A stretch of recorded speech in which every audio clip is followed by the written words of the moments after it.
Safe to say tonight's newsmaker will be among the busiest people in the Piedmont Triad during the next 3 days. She is in charge of an event that will take place in this eastern section of downtown Greensboro, which we flew over earlier today. It's the 10th anniversary edition of the North Carolina Folk Festival, which attracts about 100,000 people and pumps about $25 million into the local economy each year. Jody Rupel is the festival's new executive director, and let's just say she's injecting a new dose of energy into this event. This festival is so unique to me because it's a festival of discovery. And one of the first things you'll discover about the 2024 edition of the North Carolina Folk Festival is that instead of it being spread across downtown Greensboro, it's centered around a 6 or 7 block section of Church Street, with the Depot Performance Stage at one end and the Wyndham Stage at the other. And with it being more compact, Executive Director Jody Rupel believes it'll be more energetic. What is your biggest worry? I mean, what are you stressing out about right now?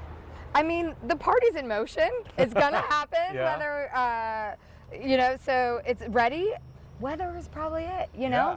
For Rupel, this position marks a life milestone since she, her husband, and young son started living in downtown Greensboro a few years back, and after her spending more than 20 years helping nonprofits and other organizations with, among other things, event planning and execution. Given that background, why was this job appealing to you? So 2 things for this job made it super appealing. Yeah. One, my love for Greensboro, right? This is my chosen city, and I really love it here, and I think everyone should move here because it's so amazing. I can sing its praises all day. And then this festival is such a part of what makes Greensboro unique. In fact, this festival is unique in that it showcases different cultural traditions through music, dance, food, and crafts. But it's still primarily a music festival, and not just one type of music. Like, I thought folk music was banjos. And I like a banjo. I like bluegrass, not 3 days of it. Yeah. And this is so much more than that. There's funk, and there's rock, and there's, country and rap. This year's headliners include the critically acclaimed Grammy-nominated husband-wife duo, The War and Treaty.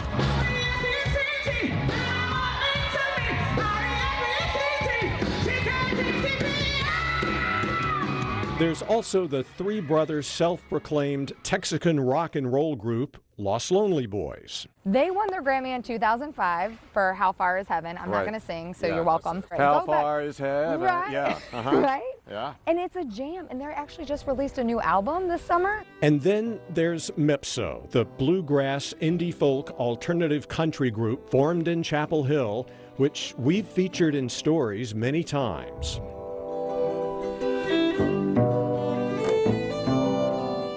All 3 of the headliner groups will perform under the tent of the City Stage, which the festival's bringing back this year and placing it geographically in the center of the festival.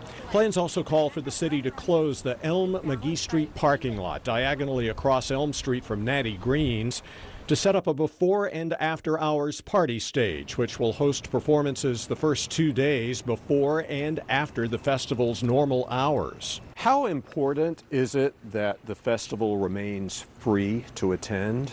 Yeah, I mean, when you think of music in general and folk music, it's about community, right? Yeah. And we don't want to put up a paywall so that people have to pay for this experience. We want everyone, regardless of race, religion, socioeconomic status, to be able to come and enjoy this festival. The North Carolina Folk Festival is the ultimate music lovers festival. If you like music at all, or dance, or food, come on out. I promise you won't be disappointed. Like, once you're here, you're gonna wanna come back every day and every year because it is just the biggest party, the biggest jam, and so much fun.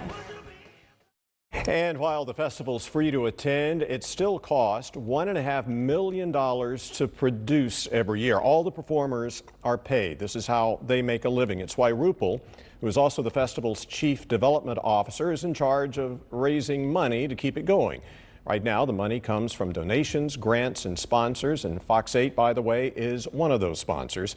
A key, Rupel feels, to keep the money coming in is making it a more statewide, regional festival so it can continue to recruit some big-name artists. The festival's website, by the way, ncfolkfestival.com, has everything you need to know if you're planning to go this weekend, including performance schedules and a map of where everything is. Again, ncfolkfestival.com. The festival gets underway tomorrow evening and runs through Sunday.